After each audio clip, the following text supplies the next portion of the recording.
Praise the Lord. யோவான் 15 அதிகாரம் 9 John chapter 15 and verse 9. பிதா என்னில் அன்பாய் இருக்கிறது போல நானும் உங்களில் அன்பாய் இருக்கிறேன், என்னுடைய அன்பிலே நிலைத்திருங்கள். விவேக் சார் ஒரு காமெடியில் சொல்கிற மாதிரி, எனக்கு ஐஜி ரொம்ப நல்லா தெரியும், ஆனால் அவருக்கு என்ன தெரியாது அப்படின்னு சொல்லுவார். அதே போல் தான் இன்றைக்கி எல்லாருக்குமே கடவுளை நல்லா தெரியும். இன்னும் சிலர் கடவுளை நான் ரொம்ப நேசிக்கிறேன், அவர் மீது அவ்வளோ அன்பு வச்சிருக்கிறேன்னு சொல்லலாம். ஆனால் எத்தனை பேரை பர்சனலாக கடவுளுக்கு தெரியும், கடவுளுடைய அன்பிற்கு பாத்திரமாக எத்தனை பேர் வாழ்ந்து கொண்டிருக்கிறோன்றது தான் உண்மையாகவே அர்த்தமுள்ள சிந்திக்க வேண்டிய ஒரு காரியம்.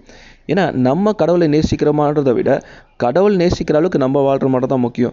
எனக்கு கடவுளை தெரியுமான்னு சொல்கிறத விட கடவுளுக்கு என்ன தெரியுமான்றது தான் ஆசீர்வதிக்கப்பட்ட ஒரு வாழ்க்கை. அப்போ நம்ம யோசித்து பார்த்தோன்னு சொன்னால், யாரை நம்ம ரொம்ப நேசிக்கிறோமோ அவங்க விரும்புகிறபடி நம்ம நடந்துப்போம், அவங்களோட கூட டைம் ஸ்பெண்ட் பண்ணுவோம், அவங்களுக்கு பிரியமான ஒரு வாழ்க்கையை நம்ம வாழ்வோம். அதுதான் நம்ம அன்பிற்கு அடையாளம்.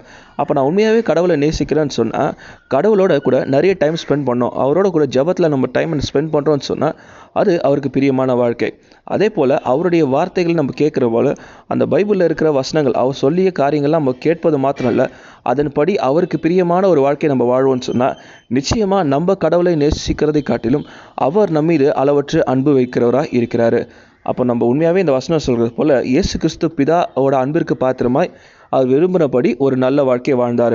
அப்போது இயேசுவோட அன்பிற்கு பாத்திரமாய் நம்ம இருக்கிறோன்னு சொன்னால் அவருக்கு பிரியமான வாழ்க்கையை நம்ம இன்றைக்கி வாழ்கிறோமா இல்லையான்னு சொல்லி, அவரோடு கூட நம்ம டைம் ஸ்பெண்ட் பண்ணுறோமா இல்லையான்னு சொல்லி நம்மை நாம ஆராய்ந்து பார்த்து நம்ம கடவுளுடைய அன்பிற்கு பாத்திரமாய் அவரோடு கூட டைம் ஸ்பெண்ட் பண்ணி அவருக்கு பிரியமான ஒரு வாழ்க்கையை வாழ்வோம்னு சொன்னால் நிச்சயமாய் ஆசீர்வதிக்கப்பட்டவர்களாக இருப்போம்.